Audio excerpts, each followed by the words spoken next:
Hi, Ellie. Nice to see you. Hello, nice to see you too, Natalie. Thank you for the invitation. Oh, it's so good. Welcome to the What podcast, our little I like to call it our homemade podcast because there's not much production here, but just really good conversations and really looking forward to digging in with you. So first, I'd love for you to tell people what you want them to know about you, who you are, and what's important, and then we'll dig in. Absolutely, thank you. So my name is Ali, Dr. Ali Aziz, but please do call me Ali the whole time. I am a community pediatric neurologist working in Oakville, Ontario, which is a suburb just outside of the GTA or Greater Toronto area.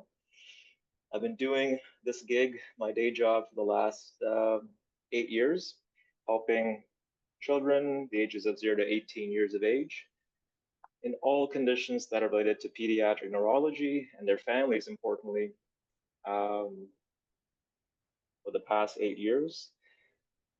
I've been doing this, and I've decided to also become a life coach, health and wellness coach over the past year, which has been a great addition to this already fantastic journey as a community pediatric neurologist. And I've also dabbled into children's book authorships. My first book came out just a couple of months ago. And so far, that's also been a very interesting journey as well. Um, that's what I've been up to. I think I'll kind of divulge a bit about why I got into coaching. So as a trainee at Sick Kids in the hospital district in Toronto, I'll be honest, I did have a self-diagnosis, I would say, a burnout. So as a physician, I did go through a burnout episode in my last year of residency.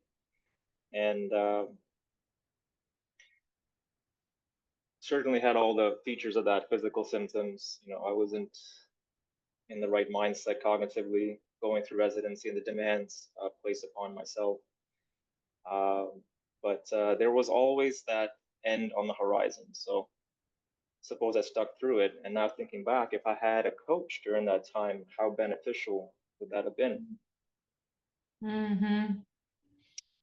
Uh, Fast forward a few more years coming out of COVID, and I suppose I'm a sucker for punishment, but I decided to overload my plate again in 2000 and I would say 21, 22, and lo and behold, I had similar symptoms, and let's just say I wasn't doing so well. But this time, I decided to have the awareness to say, "Hey, I need some help."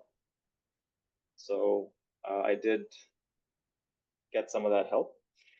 Uh, During this part of my journey, I had my lovely wife to help me out alongside me the entire time. And so shout out to Ryla, my wife.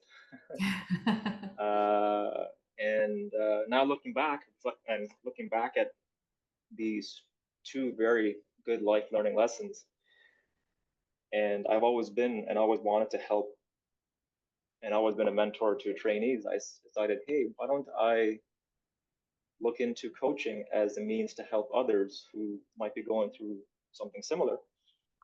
Oh, and they are for sure. Let me Mhm. tell you, burnout sucks, and I'm sure you've read in the newspapers the strain on the healthcare system, including physicians, not just physicians, but nursing staff, personal support workers, other therapists, clerical staff. It's not pretty out there. A lot of people are suffering. So, how can I potentially help having gone through it personally and now with some expertise behind me? That's the reason I went into coaching and looking at the opportunities for coaching. The health and wellness program for the Canada Coaching Academy just sort of it was like light bulbs going off when I read about it because it says a life and wellness certification program will guide your journey to empower lives and make a lasting impact with to inspire personal growth and holistic well-being. Mm. The tools that I use to come out of my state, I use the tools for personal growth and holistic well-being. So to be able to have that expertise and to help young people young residents and trainees and others in a similar who are in a similar vein. Um, I want to do that. So that's one of the biggest reasons I decided to become life and wellness coach. Thank you to your program, of course, Canada Coach Academy. Yeah. Well, I'm just so happy that it attracted you because I really have this big place in my heart for the healthcare world that, especially through COVID and the frontline workers. And so what did you, I guess, what drew you to coaching versus another type of support?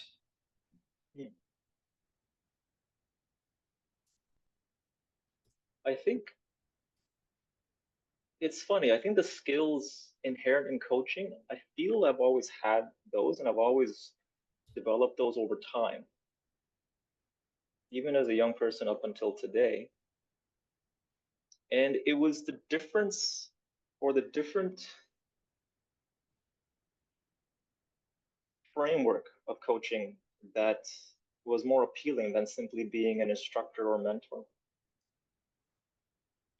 Because as a coach, or let me just go back, as a mentor, you are the expert along with your trainee.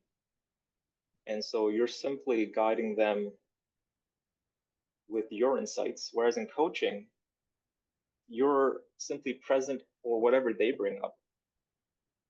And the framework that is applied in coaching really allows for, I think, more transformative, more lasting change. Mm.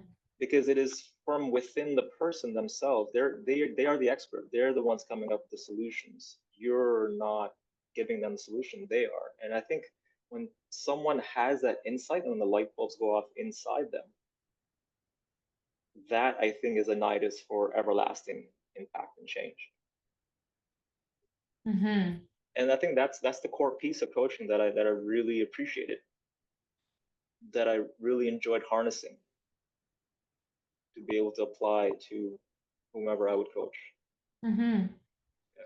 Well, and what a great, opportunity. I remember speaking to quite a few people who are in, your world of residency, and burnout was something that was coming up all the time. It was just your schedule, the amount of pressure they feel. And, it's so much to hold when you're going through, years and years of education as well. So it's a great, I think it's a great niche. And I'm curious to know, how is coaching received by this community? I'm starting to figure this out as I'm going through this journey. I'm near the end of the training program, the 20 weeks. And so just not too long ago, I've reached out to the faculty of two major academic centers. Hmm. It's been received well. They are receptive to the idea.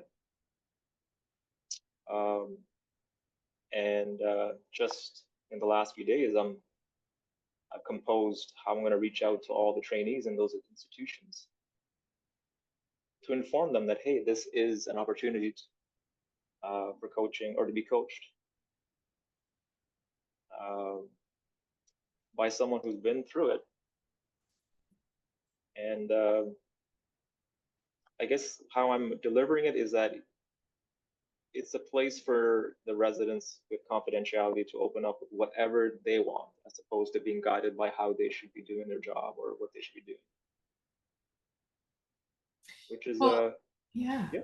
go ahead. No, well, I was just going to say, like, what a great opportunity for you to create rapport with your background. And so you have this opportunity of legitimacy right away as a coach because you've been through what they've been through, not just in maybe there's some burnout, but also in like the road to the quality of education and the position that you've acquired.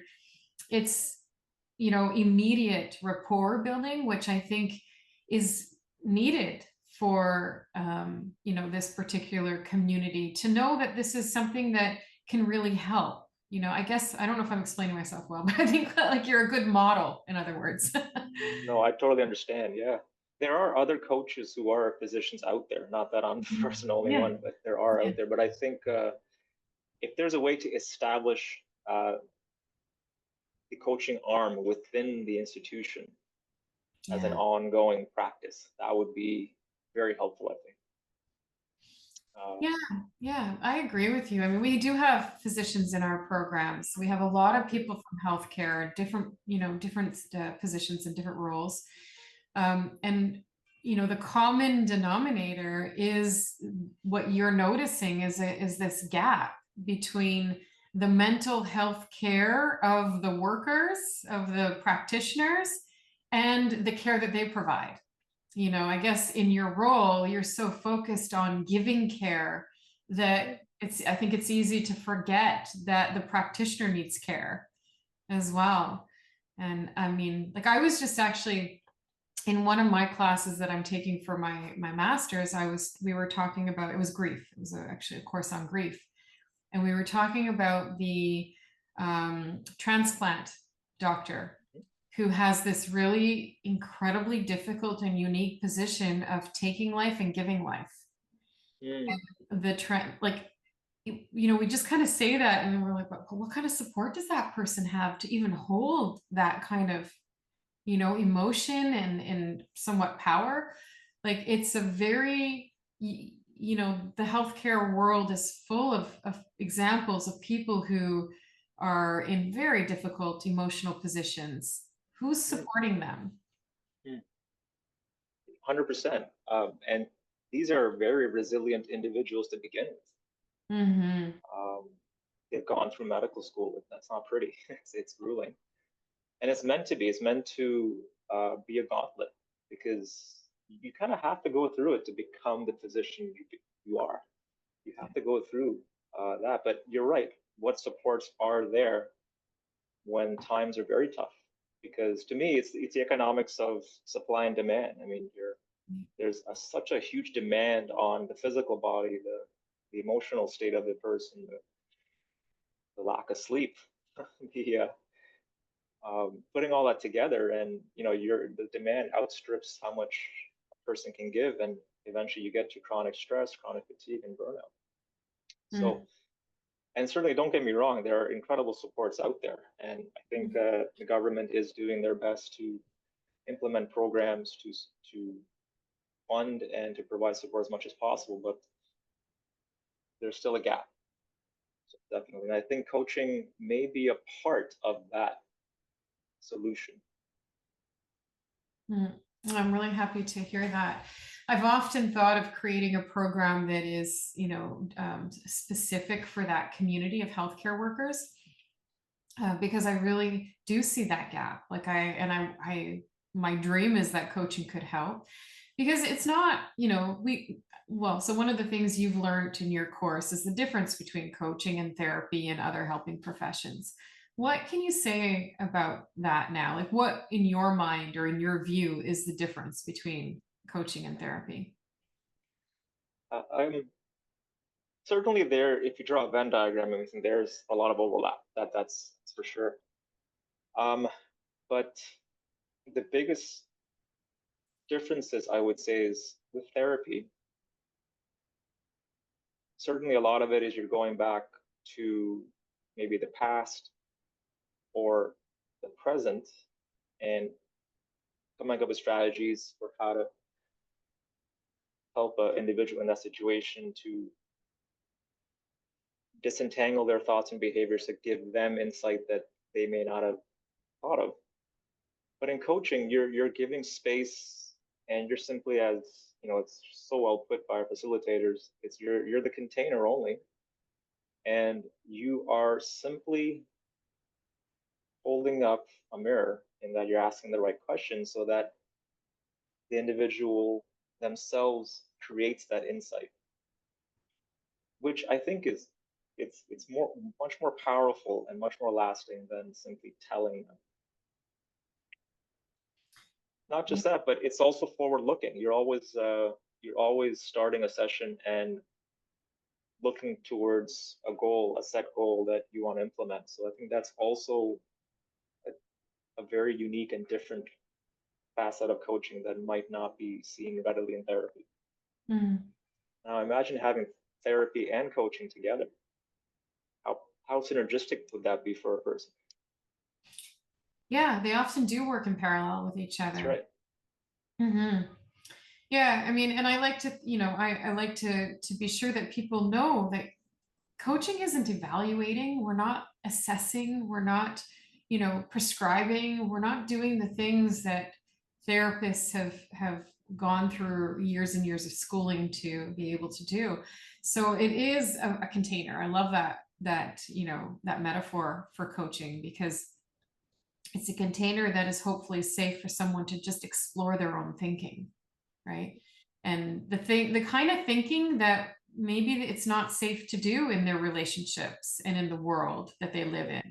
Like a resident going through their residency may not have the freedom or even the feeling of safety to explore or talk about the things that maybe they may be judged for, Right. or feel like they might be judged for. So it becomes a place where that can be, a safe haven to explore those things. Yeah, exactly. Absolutely. And coaches out there who are not directly involved in the workflow of that resident, who are not the mentor or part of the faculty. I think residents and other trainees may feel more open to share. Yeah, yeah. So one thing you talked about is burnout, and I'm curious, what was that like? Like, what were the signs that told you you were in burnout, and it wasn't just fatigue, and it wasn't just a hard day? Like, I know a lot of people are curious about, when do you know? Mm. Mentally, it sucks. It really does. Yeah. Yeah. So I would summarize or compartmentalize them into physical. Mm-hmm. Everything hurt. It was just non-specific pain and uh, abdominal symptoms, and I had alopecia parts of my scalp where the hair was Oh, falling wow. out. So I think those are some of the signs. Fatigue, just getting up in the morning, even after 9 hours of sleep, and you're just aching. So Oh, okay. headaches. So those are physical signs for sure. Mm. Um, Emotionally, not as not as present for families, Mm-hmm. or for friends, or for family, or for my lovely wife Ryla. Being a bit more irritable for sure. Even as much as you're trying not to, you just you suppress it. So emotionally taxing, and a lot of fatigue emotionally as well, and not as sharp cognitively. Difficult to read and to absorb information. I remember reading the same paper like 3 times, and I'm like, I still haven't gotten it. Why? What's going on?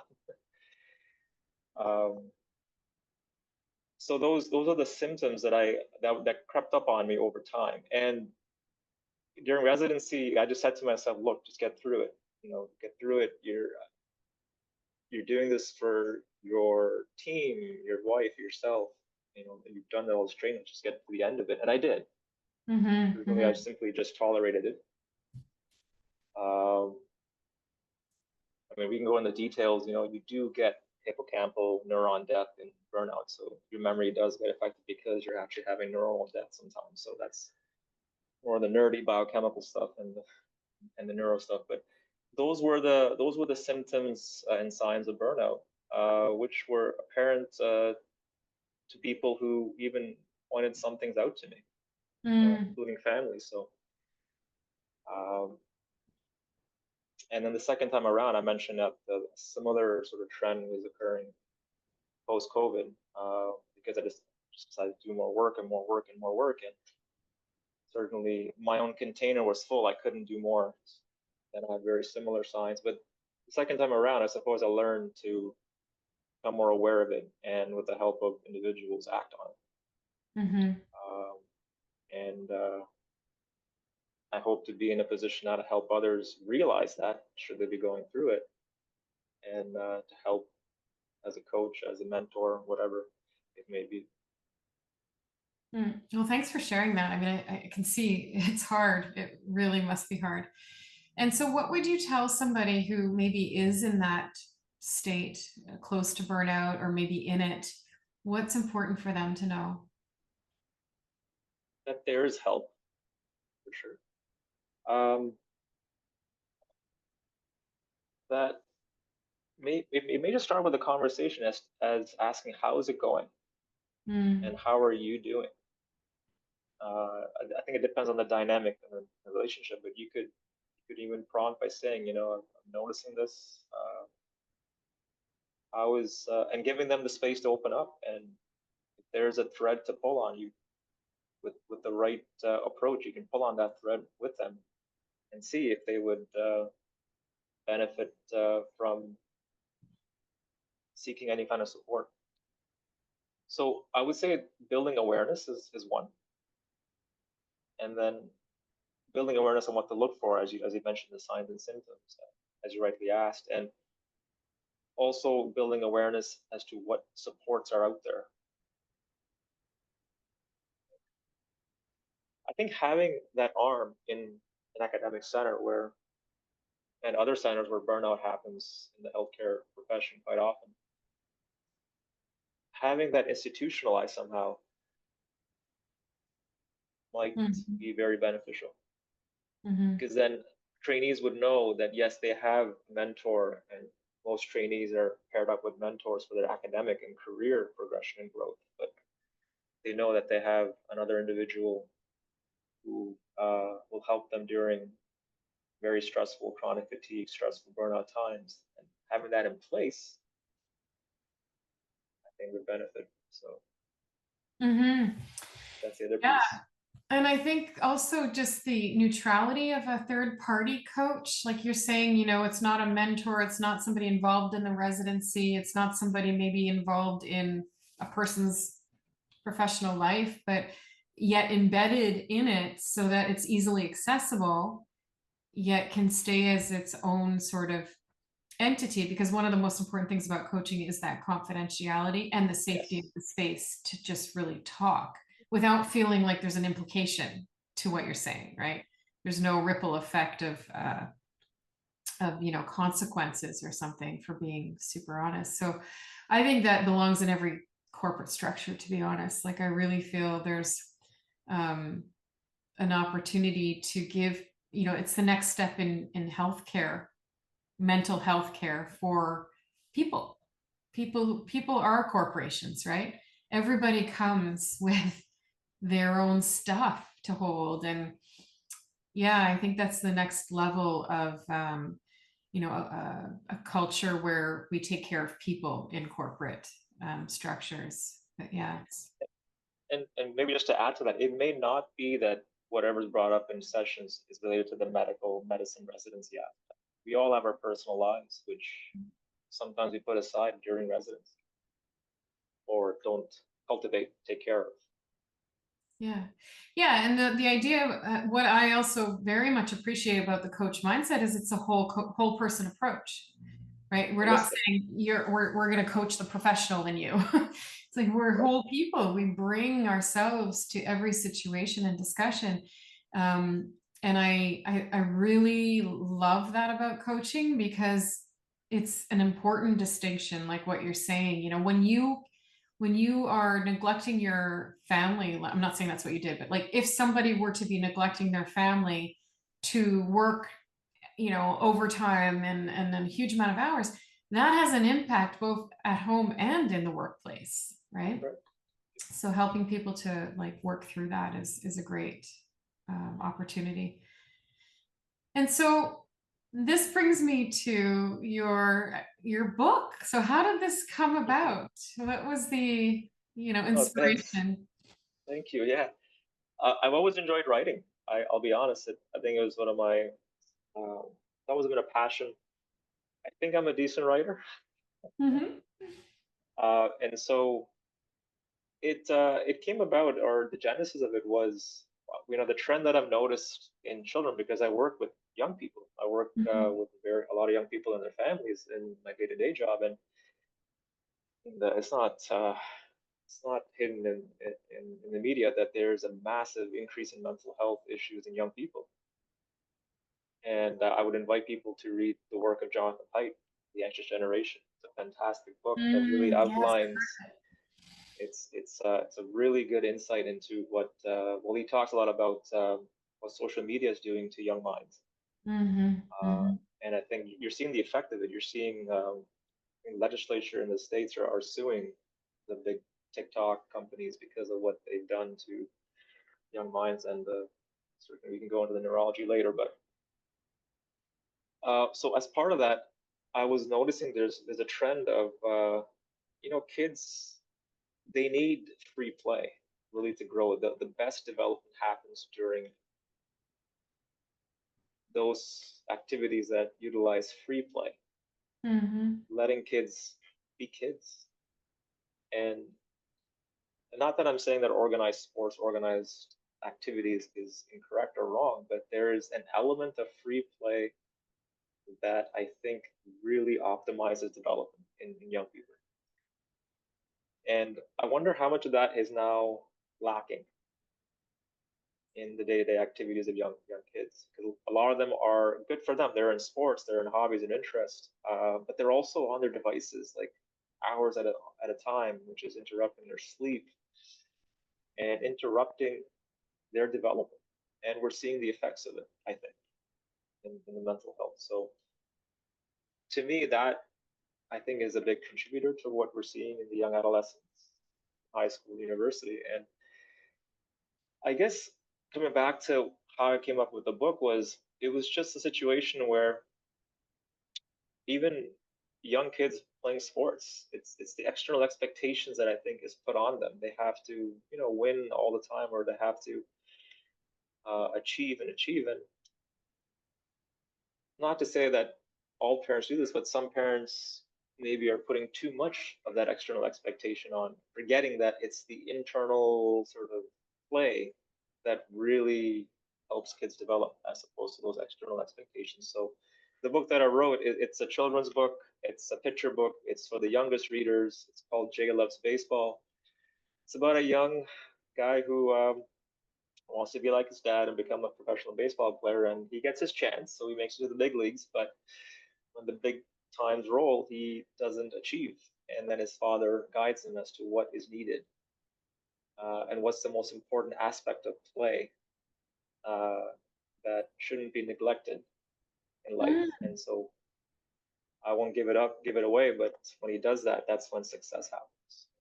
That was just a little project I did as a message, I suppose, to the community of young people and parents to not forget about the importance of free play. And even for adults, we forget to embark in our own free play sometimes. I think a lot of us get stuck in our I'll call it like hedonic pleasures. We're always watching TV, or we're always on our phones, or doing things that are not as spiritual or uplifting, like enjoying music, going outside for walks, hiking, or just talking to each other, sitting down at the dinner table and simply talking for an hour and not worrying about expectations and work. So Yeah, I found I speak more and more to people who actually use work as a distraction from engagement in play and hobby and even social. Like there's a lot of like I understand the anxious generation. I have a 17 and 18-year-old. We went, I know what the impact on them has been through COVID. But I also feel like there's this other segment of the population that is social anxiety from that whole experience. And I'm seeing it more and more. And I think a lot of it comes through with like just work, focus on work and keep your mind busy and that forward movement momentum that we feel, or maybe we actually do, but like, I don't know, it's a form of avoidance in a way. And it's so important to have that play and just to even refresh our brains to be creative and innovative, right? We have to pause and do something else. So I think it's a great book. What was the inspiration for the story itself? I I always grew up playing and watching baseball. Okay. So I Okay. use the sport of baseball as I guess the medium of the message was through the game of baseball. Yeah. Yeah. And what about the illustrations? You said it's an illustrated book, Yeah, right? that was an illustrator. So it was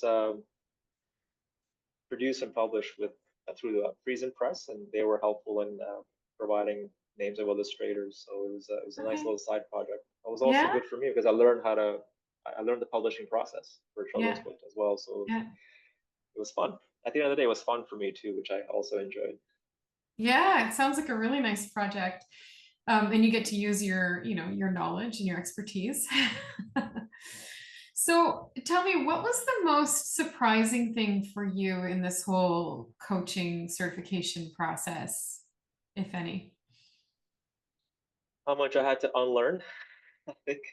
Mm-hmm. Mm-hmm. Um, I really thought going into it, oh, this will be just another skill set that I'll pick up on the side. But it really changed, I think, my approach because during my day job, I'm the one giving the information and guiding parents and families or instructing. And I thought it would be similar. I'll just apply, hey, I'll be a coach, like a sports coach. I'll just do it a different way. But no, it's really it's upside down. I think you have to unlearn Mm-hmm. that need to want to convey your own thoughts to them so that they change. But um, it's that was one of the biggest sort of changes for me was to unlearn that model in my head and to use the model of Thrive Mm-hmm. uh, to then simply refine my listening skills, being self-aware of the situation, being that container that we always talk about. I remember Kate when she said that for the first time, it just was struck me as, oh, that's such a good metaphor, being a container. And so by doing or refining these skills, I realized that I think I've become a better clinician because I'm more aware of giving families more space to simply listen to. But I also then ask a lot more what questions to my adolescents when we're going through changes they can make to for the betterment of their lifestyle because it relates to a lot of their symptoms, headaches and sleep Okay. issues. So Mm-hmm. when we talk about that and we take a good 30 minutes sometimes, a lot of the time I use the skills learned from coaching to then ask the what if you do this, what if that, and what happens if you don't. So it has helped in that perspective as well. Well, that's so good. Yeah.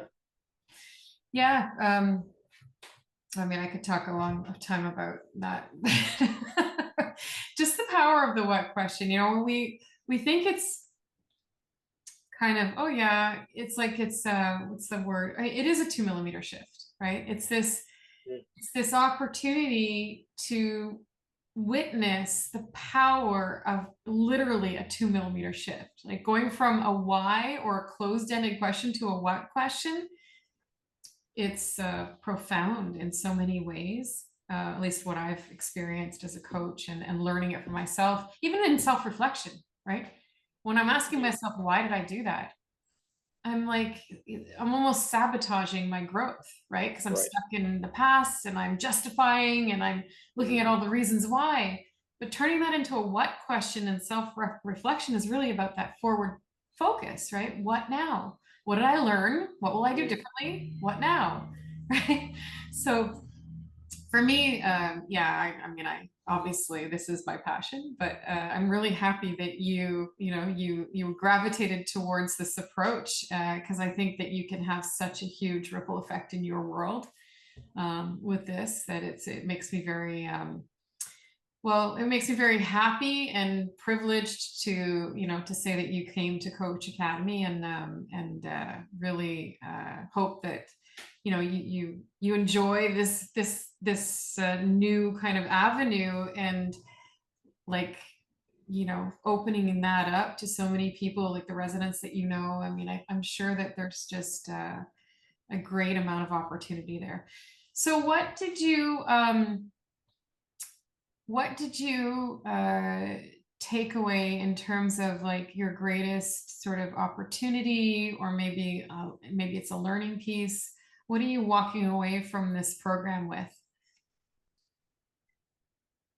this is just a start, I think, for me in Mm-hmm. this process, in this journey. I think it's just starting. I have the tools now in my toolkit, I hope, and I'm sure more tools are added. I'll pick up more as I go along. But so it's twofold. One is personally, I think I've changed as a person as well because I've been coached as well through this program, and so there has been many an insight for myself. Mm-hmm. Um, you can say it's been a bit of a spiritual journey as well for myself. Uh, just what's happening in my personal life, and coaching has helped bring awareness or shine a light where I didn't realize previously. So that's that's the one aspect. And number two is yeah, it's just a starting process for me. I'm kind of going into it with a mindset of openness. Hopefully, learn as I go along as I coach. You're an expert in this. I'm simply a novice. I'm an expert in peace neurology, so I look forward to the coaching journey. Mm. What is there Um, any connection between neurology and coaching? Like, what did you notice was the, hmm, yeah. Connections. That's a great question. Connections between neurology and coaching. I was telling Kate and Penny in our class that I would love to look at that literature. Yeah, Mm-hmm. and as part of I did a little mini presentation during one of the classes, but um, to dig a bit deeper and to look at the literature in a bit more depth. Mm-hmm. Um, Mm-hmm. but there's a lot of overlap, I think. Um, there's a lot of psychology that comes into play. And as much as we, silo medicine into psychiatry, psychology, neurology, it is the brain and the mind. So Yeah. there's a lot of overlap. Yeah. Yeah. Yeah. Yeah. I mean, like intentional change theory would be interesting maybe for you to dig into. Hmm.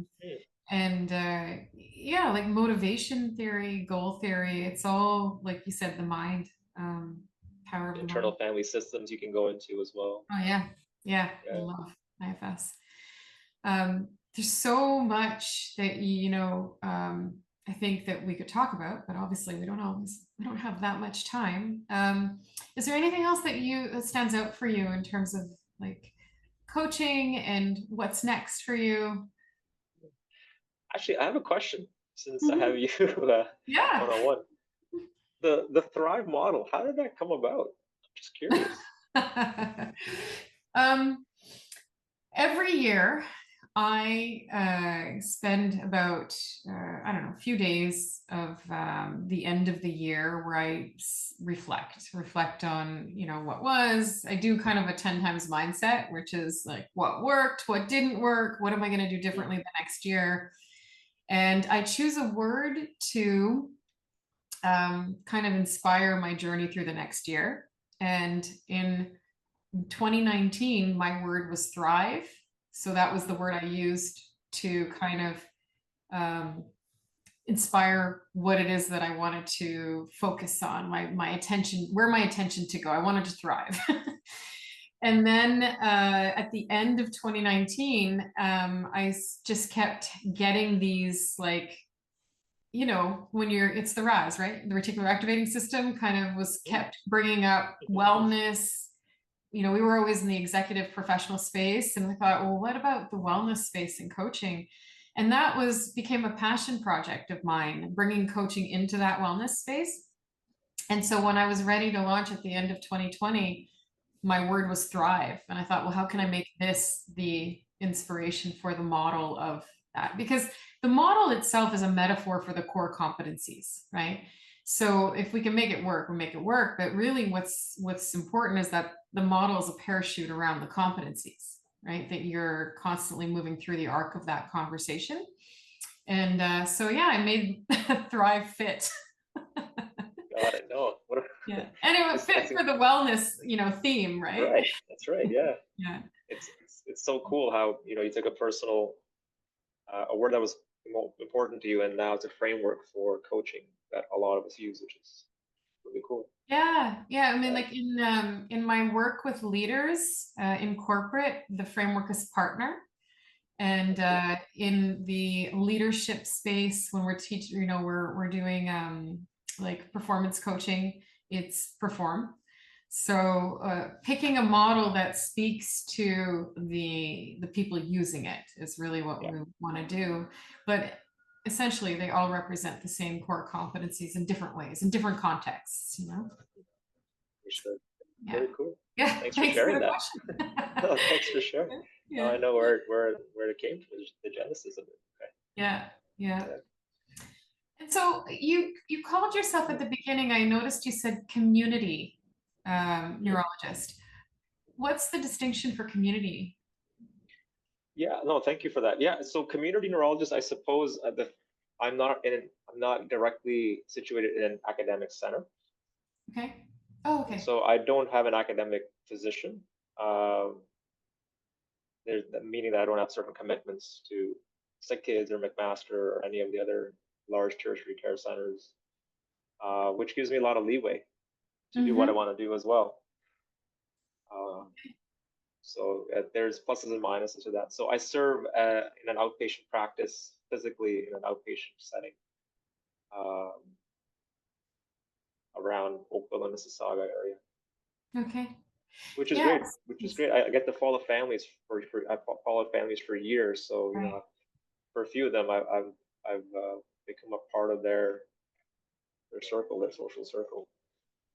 Oh, that's so nice. You probably see Yeah, generations too, right?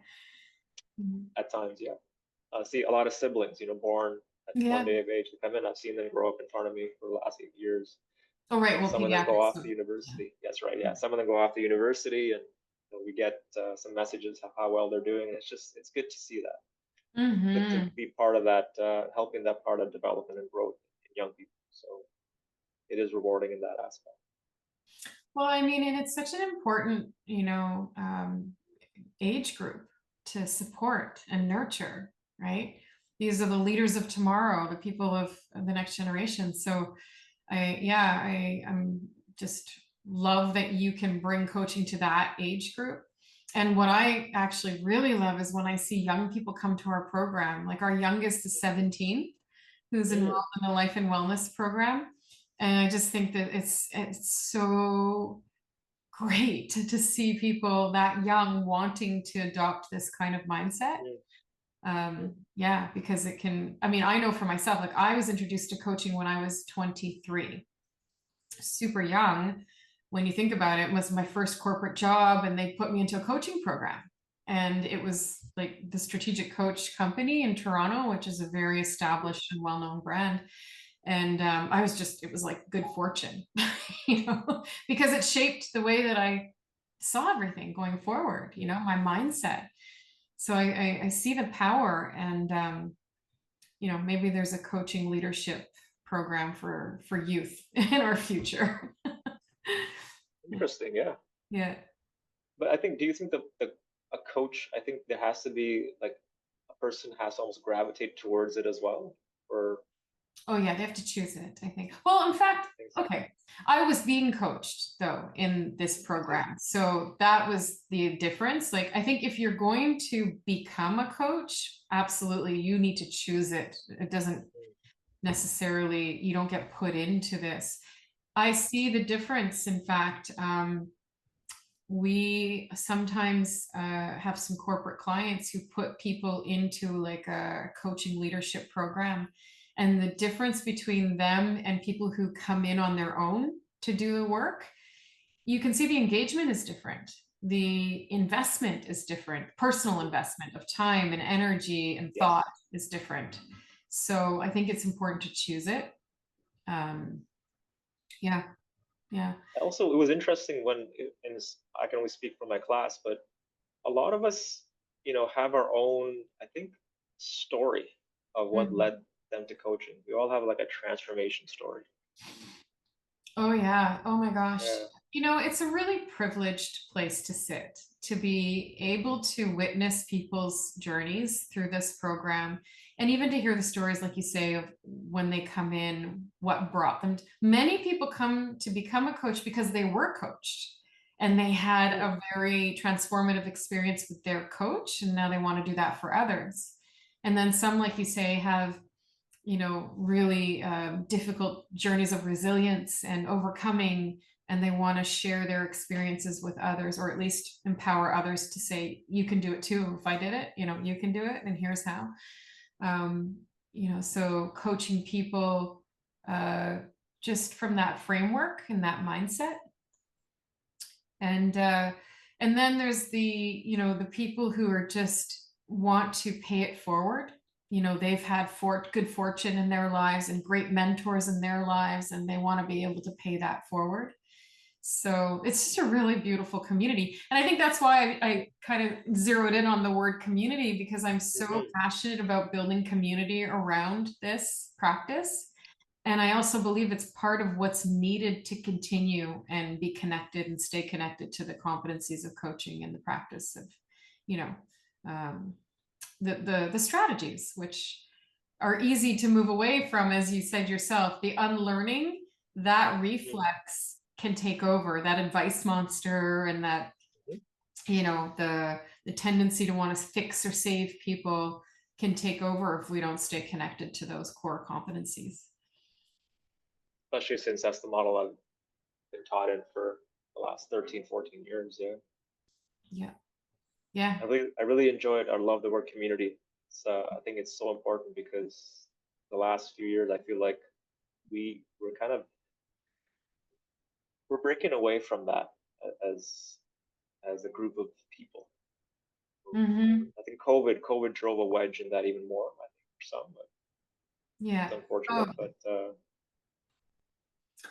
Yeah, and a community where we're seen and heard, not just this digital thing. I mean, I know we're on Zoom, and a lot of our work is on Zoom, but I feel like we've created a framework or model. I don't know what it is. It's an experience that people really do engage, and they're surprised at how much they're connected in this space. So we've done a lot of work as a facilitation team. What I love about my team is we're all so invested in the experience that the student has. So it's not just me, we're all noticing, and we come to the table every week saying, what can we do better? What can we do differently to engage and to create that dynamic learning experience? And I think, we're never going to be perfect, but we definitely want to get it right. So yeah, it's good. It is. I think it's working. So, thank you for that. Good to hear. Well, I want to ask you before you go, where can people buy your book? Oh, thank you. Yeah, Jay Loves Baseball. So it's available on Amazon, most digital retailers. If you just Google www.jlovesbaseball.ca, it's the webpage. It's a website? Okay, good. The website, yeah. Available in most digital retailers, or directly from Friesen Press as well, friesenpress.com, I believe. Okay, great. Thank you for letting me plug the book. Yeah, of course. And is there somewhere that people can reach you if they want to reach out? Yeah, just Coach Ali Aziz at gmail.com. Okay. That's the email right now, and I'm in the process of building a website and getting my business model up and ready. So stay tuned for that. But Coach Ali Aziz at gmail.com is a good starting place for me. Okay, great. Well, thank you so much for taking the time. I know you're very busy, and I really appreciate it. Thank you. Yeah. Thanks for your time, Natalie. Really enjoyed this. Thank you so much.